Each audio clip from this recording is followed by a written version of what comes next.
talk of sustainability, afternoons are never sustainable in conferences.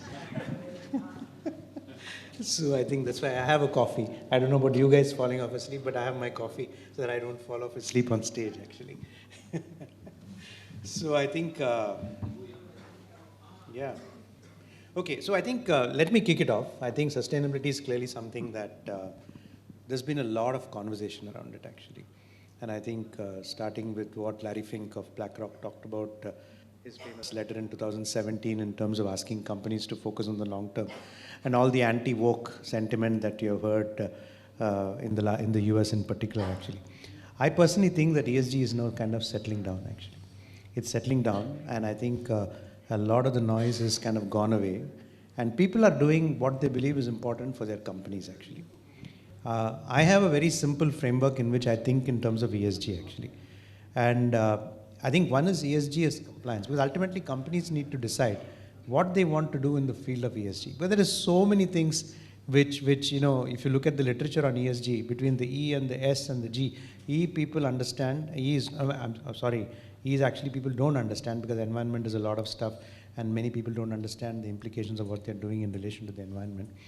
S is a whole bunch of different factors, and it's controversial in terms of what is right and what is not right. For instance, Elon Musk took on S&P saying that how can you rate ExxonMobil higher than Tesla when Tesla is doing so much work on EV cars. And the reason Tesla was rated lower than ExxonMobil, which is a polluting industry, was because the manpower practices in Tesla was seen down. And so S&P in their rating actually kept Elon Musk at a lower level. And so S is very confusing, actually. And G, of course, is good governance. So I think the way at least I think about it in a very simple words is that there are some things that you need to do for compliance purposes, actually, which you should, because ultimately as companies, we don't need to, we should not be non-compliant. So if you're a listed company and SEBI says you have to file a BRSR report, you better do it.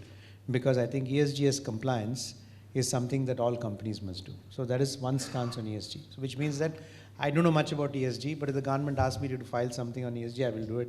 If government asks me to do pollution control, the pollution control board says you do it, otherwise you'll be fined, you do it.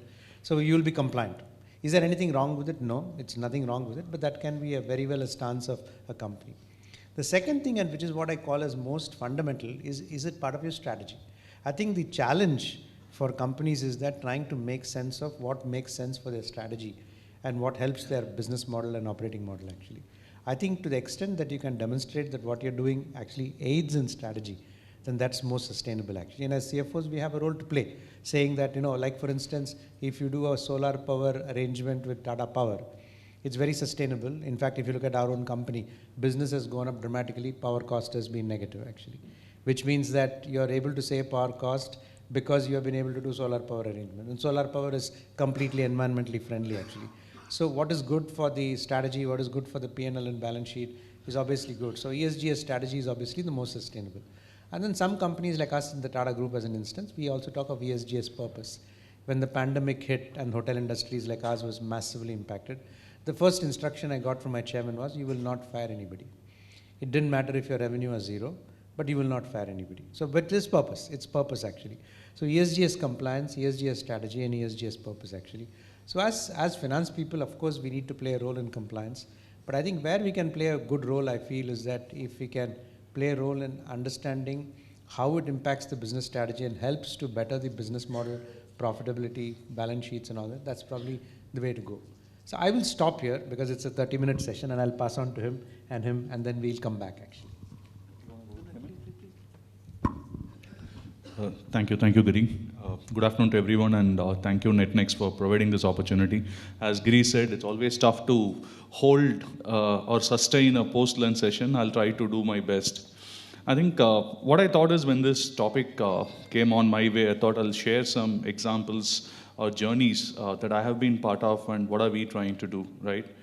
To me, I think fundamentally this starts with how the consumers are moving towards, right? Take a step back and look at it. The world that we are in, today sustainability is seen in two aspects. One is, can we buy a product for a cause or a cost, right? So what does it mean? Today there is a move towards electric vehicle, in the countries, probably the developed markets, is moving towards electric vehicle.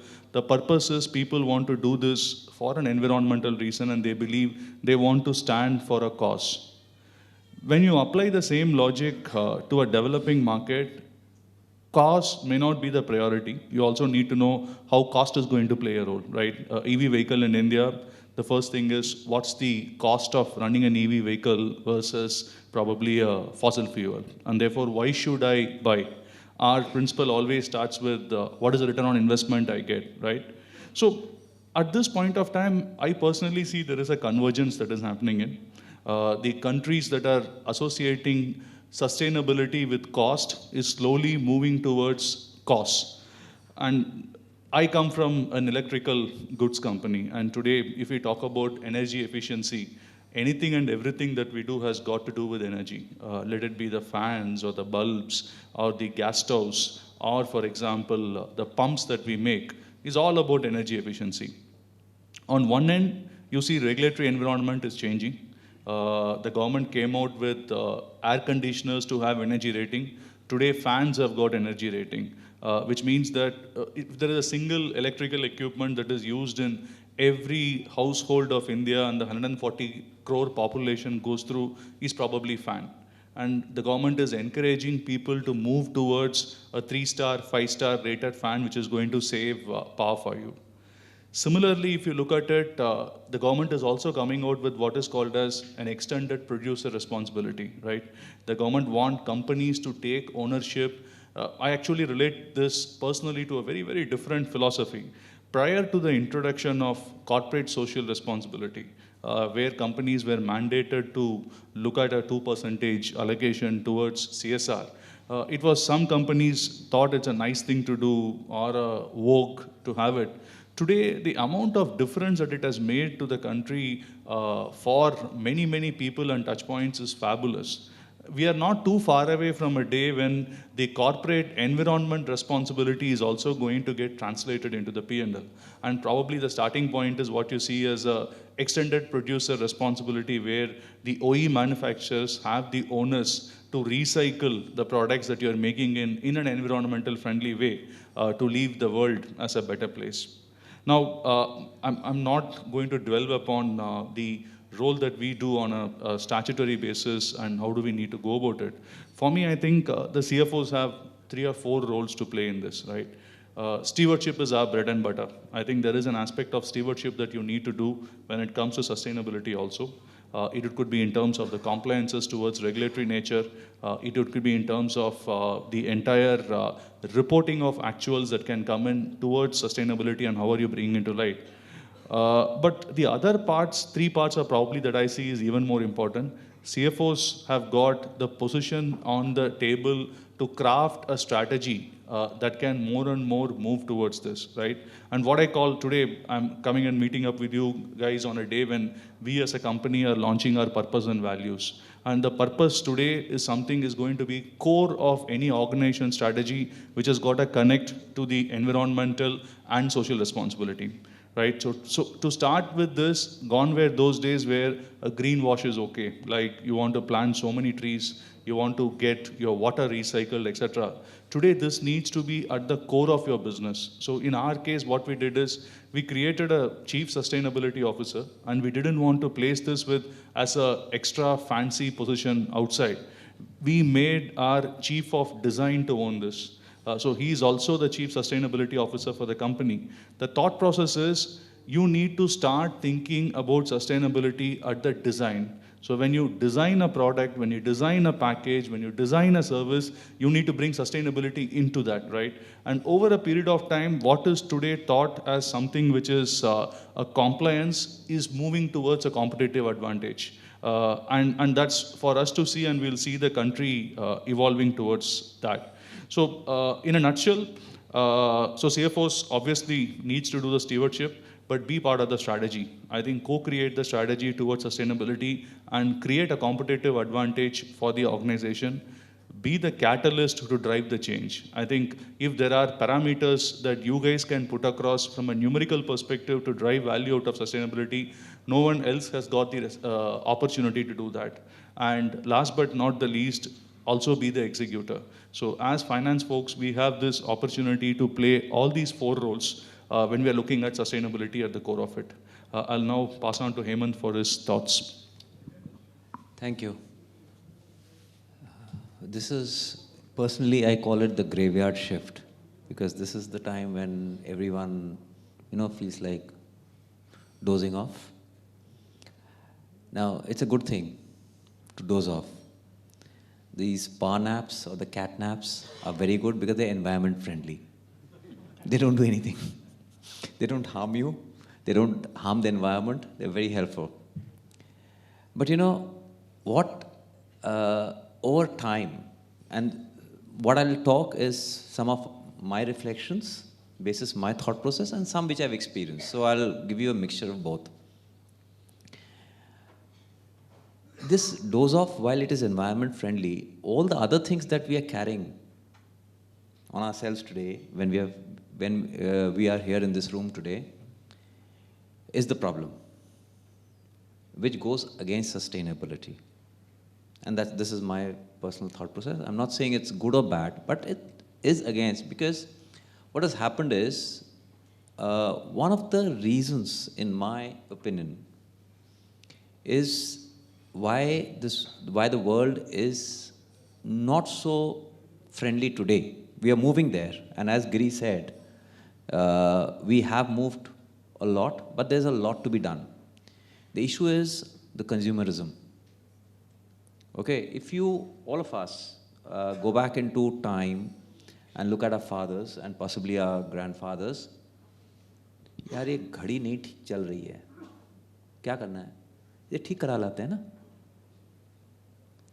That concept of extending the stuff, the life of a item, has gone out of the window. नहीं चल रही है, easiest is to throw away. And China helps, because you get an item which is cheap, you throw it, and you get a new one. Then there's competition. He's got a iPhone 15 Pro, it's a 1 terabyte phone. मेरे पास iPhone 10 है. I've got a problem. Now, the whole evening, I'm going to settle on this, thinking that this guy has got a 15 Pro, I've got a 10, and I've got 128 GB there. Doesn't work, WhatsApp stops. I have to kind of keep moving stuff in the cloud to get the WhatsApp to work. You go to a company, and a fast-moving consumer goods company like what Kali comes from, ask them to repair a stuff after 5 years. 90% of the time, they won't have the parts. I can promise you, go and ask, he was talking of ACs. You ask a guy, you have an AC which is running beautifully at home. It's 11 years old. Ask the company to take an AMC after 10. They will refuse to take an AMC of that AC. Because one of the three of us has done the maths. This is 11 years old, which means my ability to replace parts has increased tremendously. So we have done some Excel spreadsheet and calculated that it is not worth its weight to take an AMC for that AC. Those are challenges that we face, because of which we are going where we are going. What we are doing, the world is coming together. Are we there? The answer is no, obviously, because A, we don't have a proper metric to monitor whether his ESG, the path he is on, and versus where I am on, are we on the same page? Is he ahead of me, or am I ahead of him? I don't know, because the metrics are different, the KPIs are different. So the world is still converging on matrices. Even reporting standards, there are at least 3 of them most prevalent, and there are some other smaller ones too. So those are some serious challenges, and I'll give you one example, exactly to what Giri said. One guy came to me and said, we have these vehicles which work within the terminal, and they just keep going around the terminal. And these are all fossil fuel powered vehicles. So when the time came for replacement, they said, look, we need an EV vehicle. So the financial controller said, okay, what is the cost? So the EV cost was higher. And the justification was that, we have a ESG target, an SDG, which has been accepted globally. We need to hit that. ठीक है? By that justification, the approval for this expenditure will go through, even though you have a higher cost, but because of the SDG goals, we'll pass it. When it went to the engineering team, you know what happened? They said, this is wrong. We are only going to get worse in our carbon emissions. Why? Because that EV vehicle is going to replace fossil fuel and is going to get charged basis the grid. The grid is based on thermal power. And thermal is fossil fuel, so you are not reducing your carbon footprint. You're increasing it. Now, so the thing was that then let's not go that route. First get some, exactly what Giri said, let's go get some solar power generated. And then we'll use that exercise to buy those vehicles so that at least net, we are still better off in our carbon footprint as opposed to increasing it. So those are some practical challenges that one faces. And the role, how I play, first of all the reporting that we do. And mind you, it's not a balance sheet which you can tally and you are right. There is no such thing. It's a very gooey thing. So someone needs to hold that number. So that's one role, exactly what Kali said. Second is, how do we ensure sustainability as a thought process? That I think is the biggest one. Because yes, no bolna is a very mechanical thing. But can you incite people to start thinking differently? So that,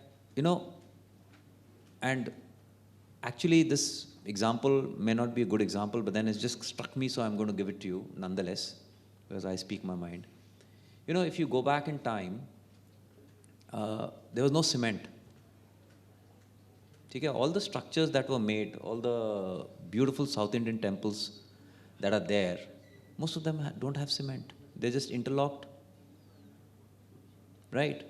Today, we use cement and concrete, yet after 50 years, and in some cases, before even the flats are handed over for possession, they have cracks. So can we think differently is the idea. If we can think differently, then possibly your ability to move on that transition to your goals on ESG will be faster than doing these incremental stuff of, replacing electricity with solar, vehicles from fossil fuel vehicles to EV vehicles, planting trees, like he said, greenwashing. Possibly the most important in my thought process and what I am trying to drive at is to get people to think differently. Can we come up with ideas which will not mitigate but avoid it altogether? Giri? Yeah. No, I think just building on what the two of them have said, there are some practical things that each one of us is now facing. I think, so I tell you what's happening. Number one, you will see this is the month of March, you'll all be renewing your insurances actually. Insurance premiums are going up, as you can see.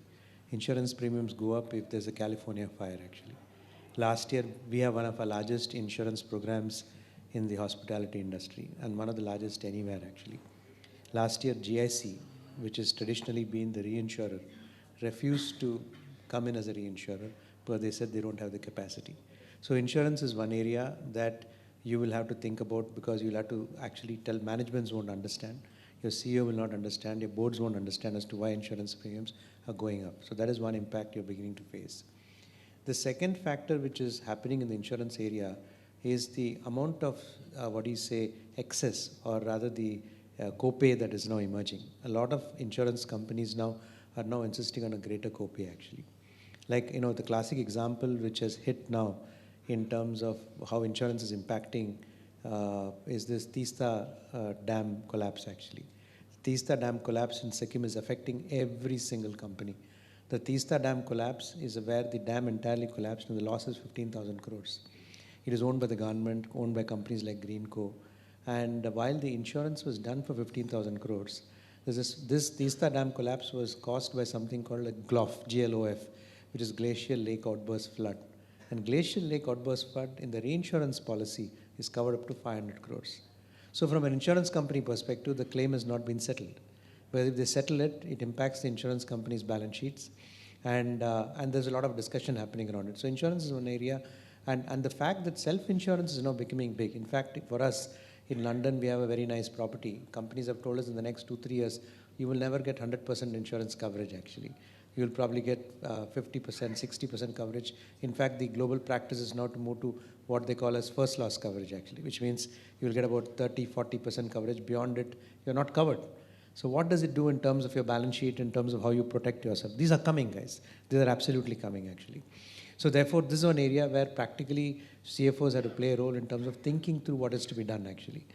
The second thing in relation to that, so if I talk about a policy where you're only getting covered for 30-40% and balance is self-insurance, I think the new accounting standards are coming in now. In the US, in the Europe, they've announced International Sustainability Standards Board has announced 2 standards, S1 and S2.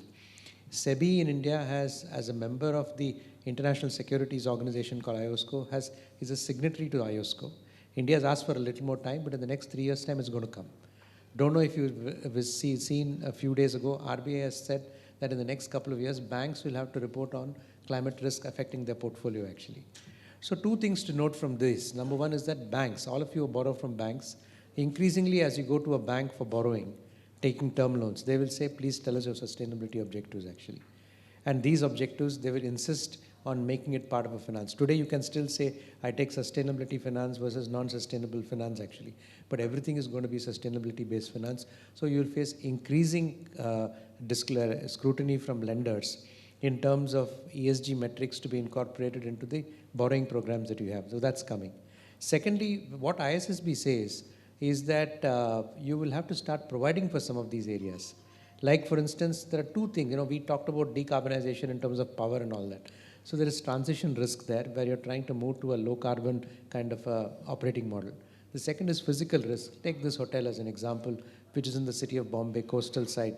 So coastal side is subject to sea level rises and therefore destruction to property. So ISSB actually says that you need to reevaluate the useful life of assets actually.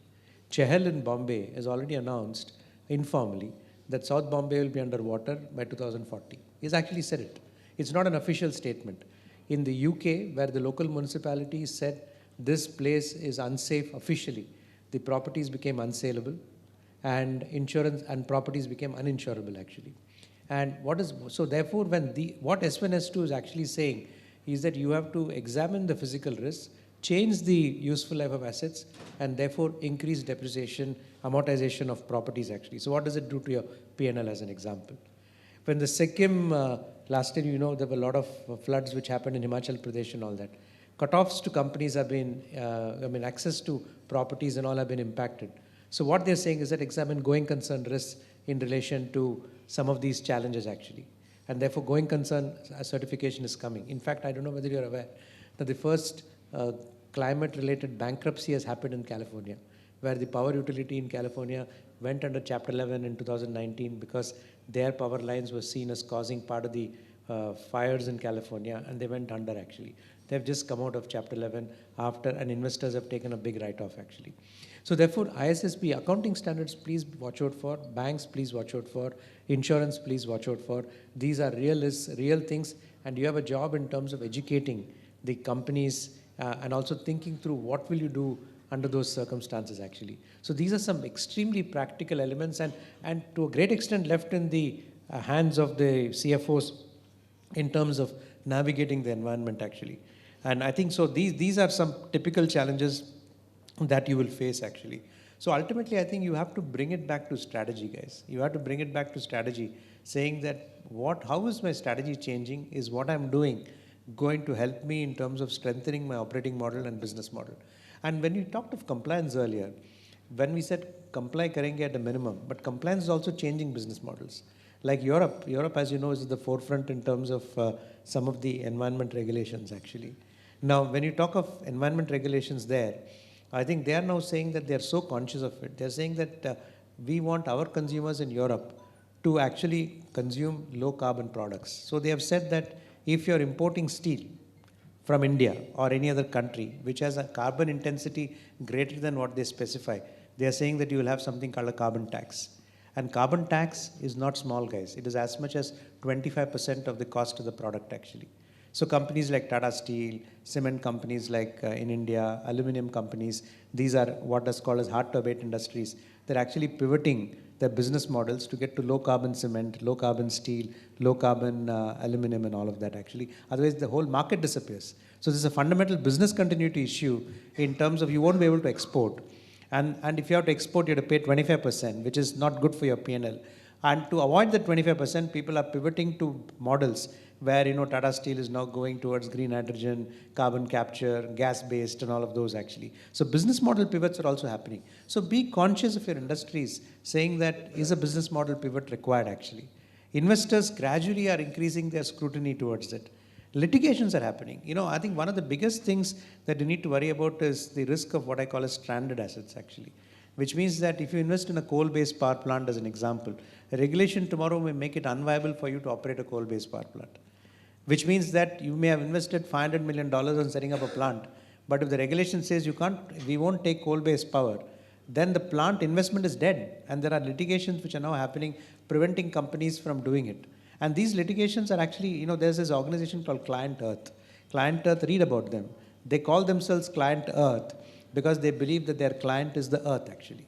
And so they go after companies. They take 1 share in a company, 2 shares in a company, and they go after companies and boards in terms of saying that you are not acting in the interests of environment actually. So I think these aspects are becoming very critical. The other thing which is also happening is that you can't outsource a risk actually.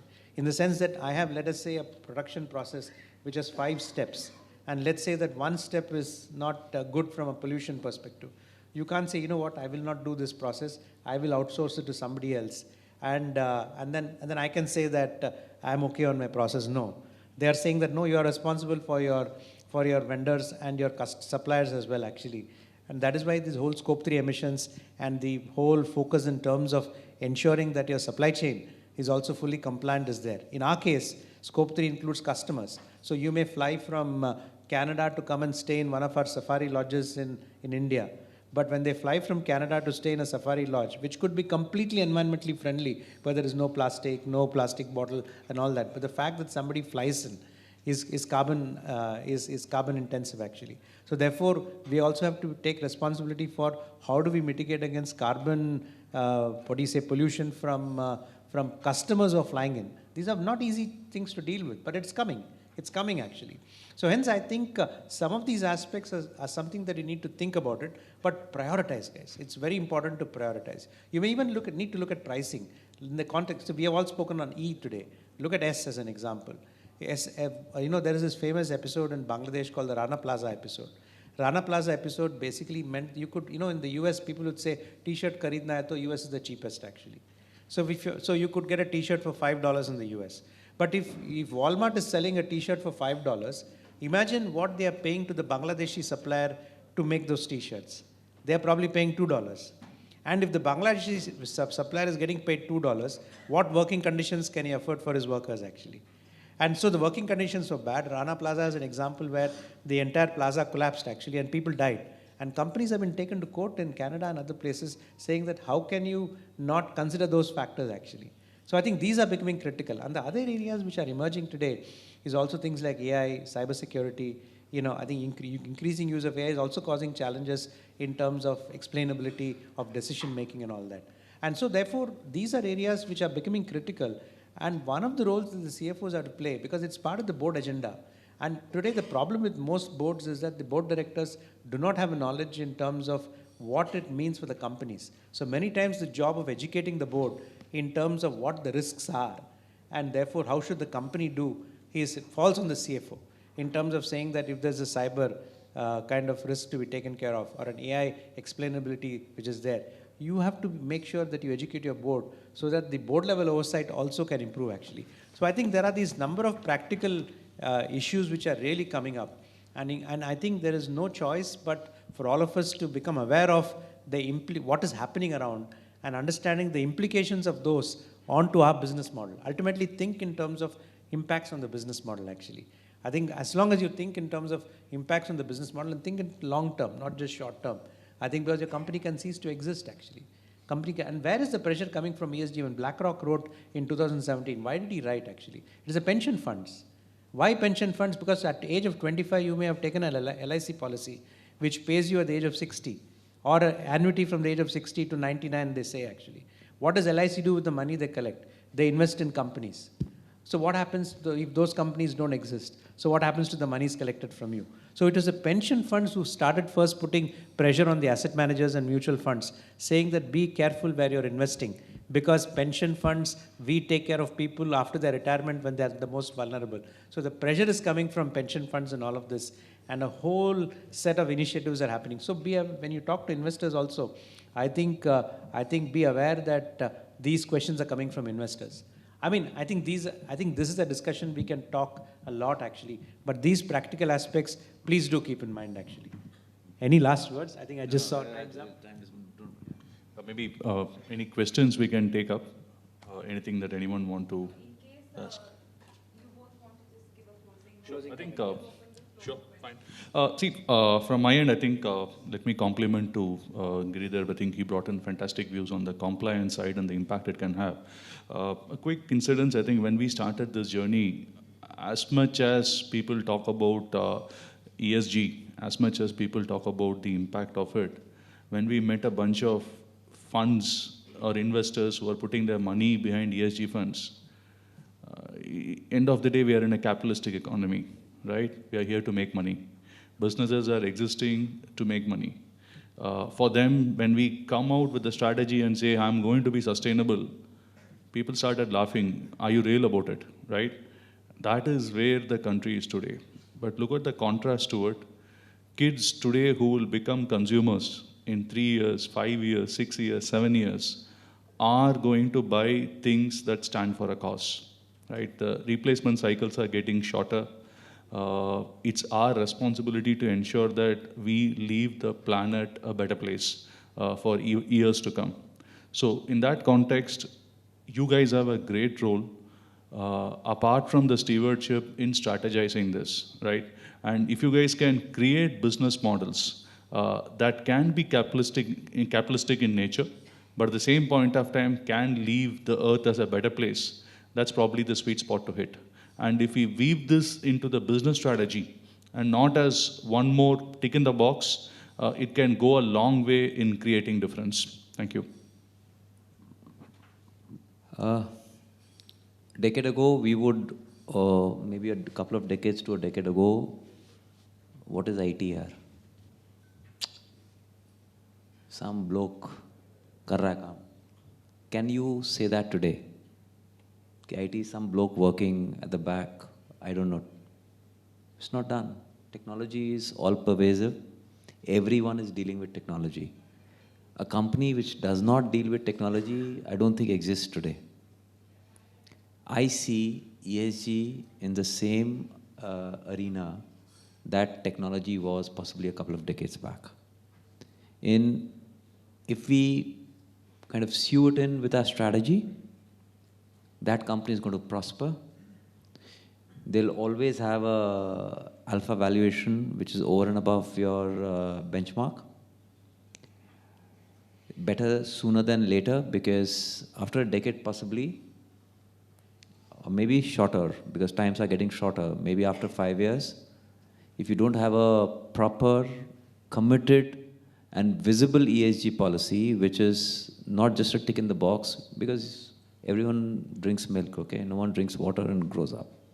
So if you don't have that well stitched up, you are not going to get any customers, any valuation, and as Kali said, you're not going to get your profits.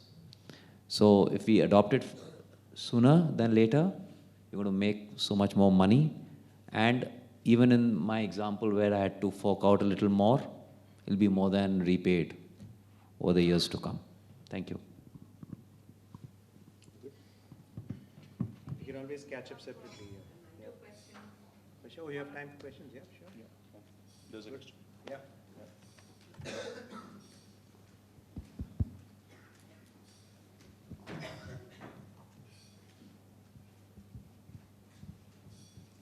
Good afternoon. I am Chandrasekhar Bide. I am the co-founder of Lithion Power, which is into electric vehicle powertrain products. So we operate in the clean, green energy sustainability space. So my question is to the panel. So Mr. Ruya did mention, South Indian temples and, contrasted it with the current constructions. So, I used to drive my father's Bajaj Chetak for about 25 years, right? And, that was the product quality. It had original Japanese engine and all of that. Same story with Ambassador. But, these days, it's very difficult to find a vehicle, right, which lasts that long.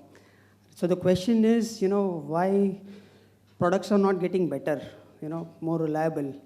It is not adding to the life, right? There is, product companies are giving shorter warranty periods or, shorter AMC, as the panel did allude to, right? As in, sustainability should be not try to increase the product refresh sale after X years, right? It should last longer. With increase in technology, everything is getting better, but the product durations are significantly shorter.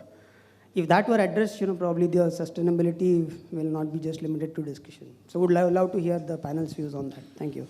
Can I? Yeah. See, the world is evolving, right? The world moved from maybe a pigeon communicating to a telephone, to a pager, to a mobile phone, right? We are in a world where replenishment is going to be par for the course, right? End of the day, when the world evolves, we also need to look at how do we make this evolution responsible. So what do we mean by that? So if an iPhone is something which is going to create a business model which says that I need my consumer to replenish my phone every year, right? Or I need my consumer to upgrade my phone every year, it's a capitalistic world. I think if the capitalism goes away, there's no economy. If the economy goes away, there's no consumption. And eventually you will probably the existence itself will come into a question. The challenge or the opportunity is how do we do this better, right? When an iPhone gets transitioned from a 14 to 15, who's taking the ownership of recyclability of the 14, right? What kind of packing material? Today, Apple has already moved into a packing material which is really recyclable to the foremost. How are you using that? What's the kind of carbon footprint that you're leaving throughout your manufacturing practices and as green as you can do, right? So these are two different facets is how I would see. Consumer evolution will happen. I think today, in a time when people could sit idle for hours, people don't have patience. The latest study says, look beyond a 8-second video. If you get a 12-second video, after the 8-second, people scroll and move ahead. That's the level of patience that you're having today. So in that kind of an environment, it's difficult to change consumer behaviors. You need to become responsible to ensure that those behaviors does not impact the planet in a bad manner.